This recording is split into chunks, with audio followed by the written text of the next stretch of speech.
Coming up, 65,000 Bay Area immigrants could benefit from deportation policy. NASA Curiosity rover lands on Mars. Investigation continues into Richmond Refinery fire. 41 universities of China will set up opening days for public. Bogu Clara stands trial for international homicide. Gasoline tops $4 a gallon in the Bay Area. Hello, welcome to this edition of News of the Week. I'm Ruizi in San Francisco. As Obama administration is busy with the rush of applications from young illegal immigrants seeking work permits, a new study predicts one of the largest groups will come from the Bay Area. In June of 2012, the Obama administration announced a new immigrants policy that the young immigrants illegally came to the United States will not be expelled and allowed to obtain work visas. Now, a new study predicts one of the largest groups will come from the Bay Area. As the Obama administration readies for a rush of applicants from young illegal immigrants seeking work permits, a new study predicts one of the largest contingents will come from the Bay Area, perhaps more than from all of Arizona. And while the majority of the applicants here and across the country were born in Mexico, the Bay Area also has a large number of Asian immigrant youth which are likely to benefit from the new policy. More than 46,000 Bay Area immigrants who are younger than 31 and were brought to the country illegally when they were children could immediately qualify for 2-year renewable work permits and protection from being deported. Another 19,000 here are children younger than 15 who could benefit when they grow older. That's about 65,000 young immigrants eligible for relief, more than the 53,000 estimated in the entire state of Arizona and the roughly 39,000 each in New Jersey and Georgia. California as a whole has about 30% of all potential beneficiaries. Yibinghe, Regina Liu, ICN, San Francisco. NASA science rover Curiosity touched down on the surface of Mars on Sunday. This historic landing will help to find if the planet may once have supported life. ICN News has the details. NASA's science rover Curiosity touched down on the surface of Mars on Sunday in a historic landing, ready to find if the planet may once have supported life. The landing, inside an ancient crater, was a complicated sequence that involved a giant parachute and a crane suspended by rocket packs. Soon after landing, Curiosity sent back 3 images of the surface, which brought cheers of success from the NASA mission controllers. Curiosity weighs over a ton and contains a lab worth of equipment to gather and study the surface on its 2-year mission. NASA officials say that this success can only bring more to come. Yibinghe, John Berge, ICN, San Francisco. A controlled burn at the Chevron Refinery in Richmond continued Tuesday morning, while the cause of the fire Monday night remains under investigation. ICN News has the details. A controlled burn at the Chevron Refinery in Richmond continued Tuesday morning, while the cause of the fire Monday night remains under investigation. According to Chevron spokesman Sean Comey, the controlled burn is aimed to ensure that combustible material doesn't build up and cause further damage. The company is conducting an investigation in cooperation with state and local agencies. The blaze sent black smoke wafting across the Bay Area on Monday, raising health concerns and prompting shelter-in-place warnings for thousands of residents.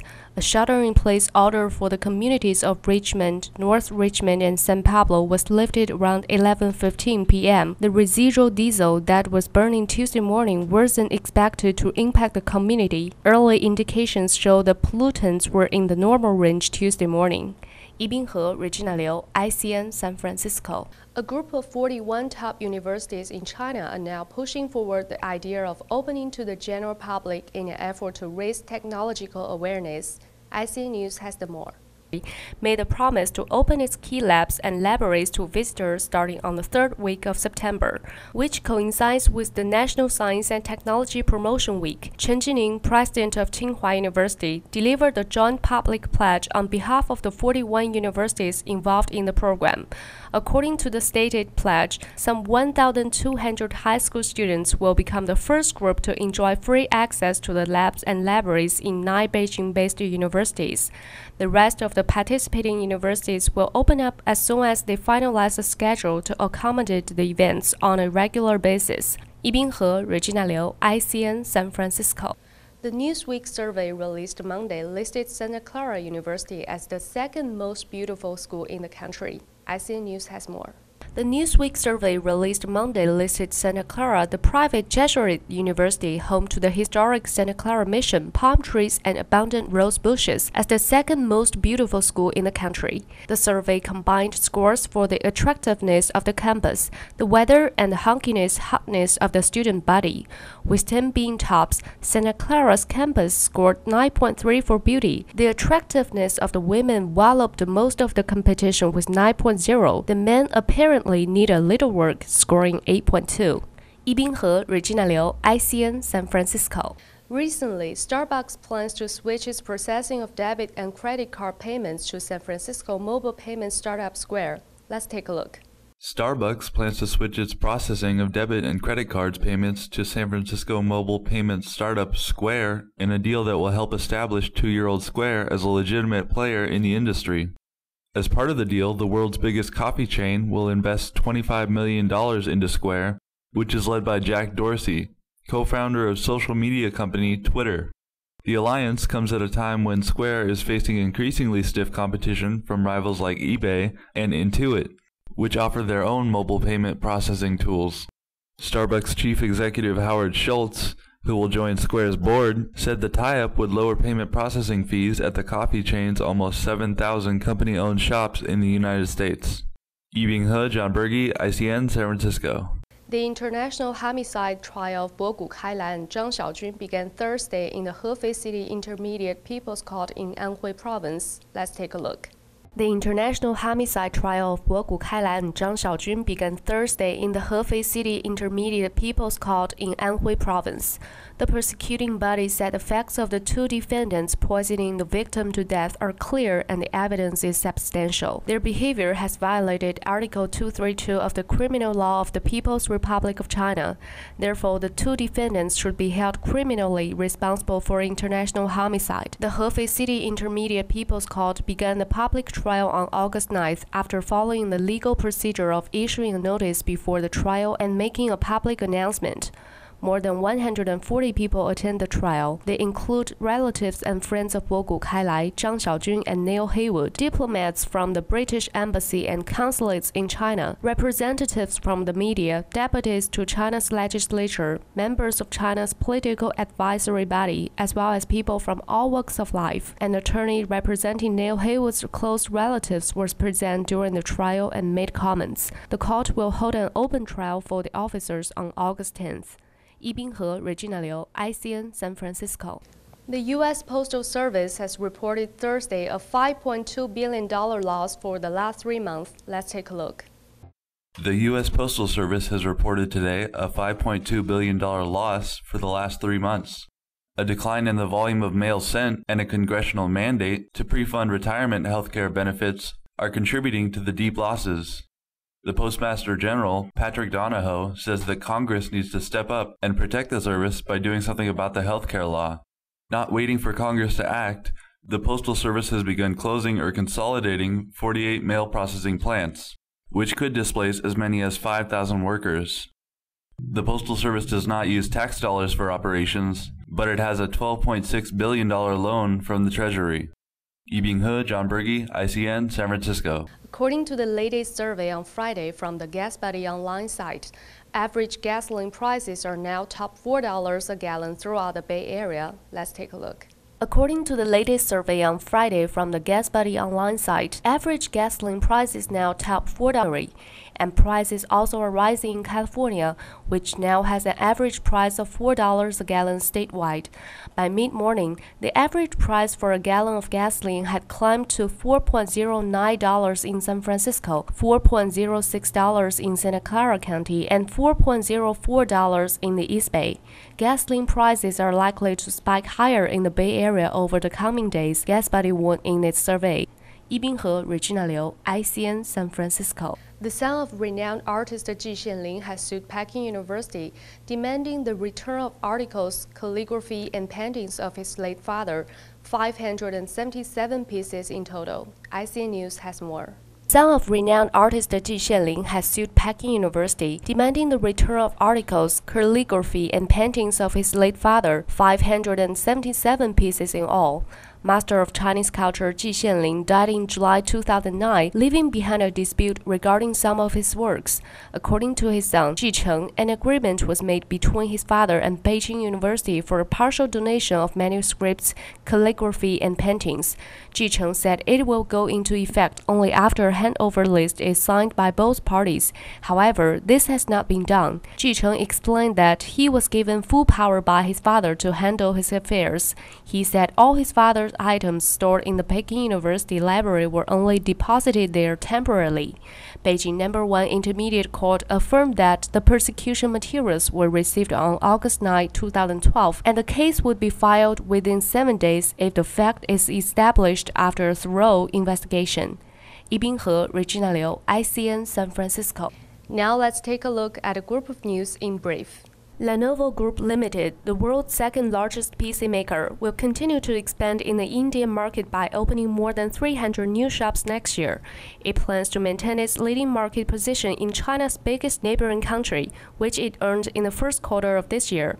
Now the company has about 1,000 Lenovo exclusive stores in India, which were the main boost to its sales last year. The company's sales revenue grew sevenfold last year compared with 2010.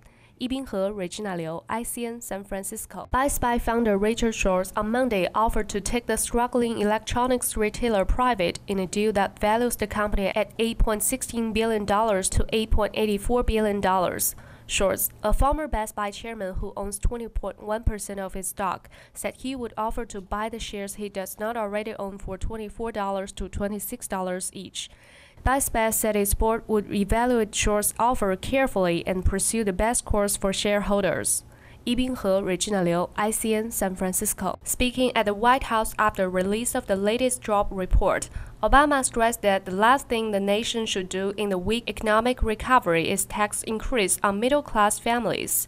Obama said the nation continued to create jobs last month, evidence of the ongoing economic growth. U.S. unemployment rose 0.1 percentage point from June to 8.3% in July, while the non-farm sector added 163,000 new jobs across the country last month.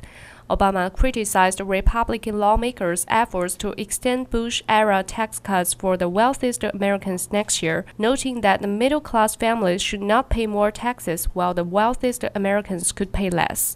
Ibinghe, Regina Liu, ICN, San Francisco. Liu Xiang stumbled into the first hurdle Tuesday morning, fell to the track and stayed down for a few minutes, clutching his lower right leg. When Liu Xiang, who left the stadium without speaking to reporters, picked himself up off the track, he tried to head to the nearest exit but was pointed back to the race area, so he managed to make his way the length of the race road the only way he could, using his one good leg.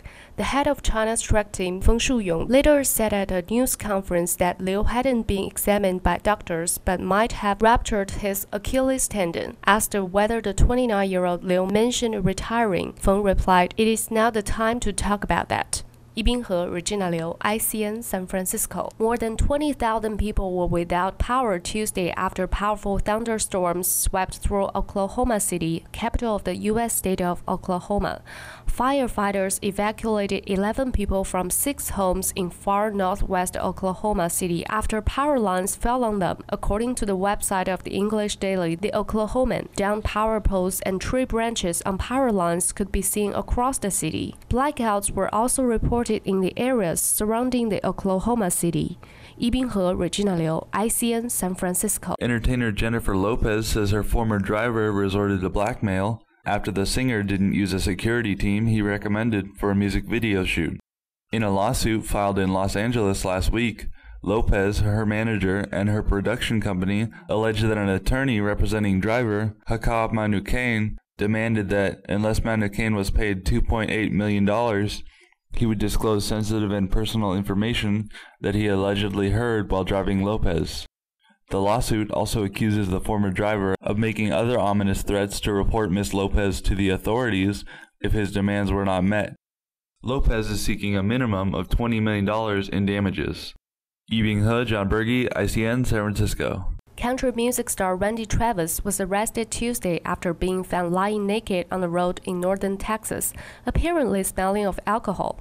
This is the singer's second arrest this year, following his plea of no contest to public intoxication in February. Travis has been charged with driving while intoxicated and felony retaliation after allegedly threatening to shoot highway patrol troopers. Travis was driving near his home when his vehicle went off the highway and struck several barricades in a construction zone. He was released from jail on Wednesday after an acquaintance posted his bail.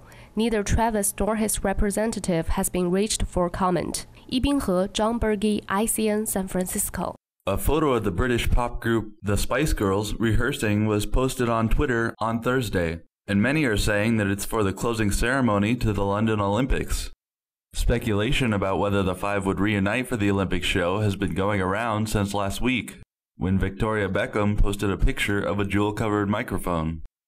This will be the band's first show together since their reunion tour in 2008. Some of the other bands rumored to be playing the closing ceremony are One Direction, The Clash, and Pink Floyd. Yi Binghe, John Berge, ICN, San Francisco.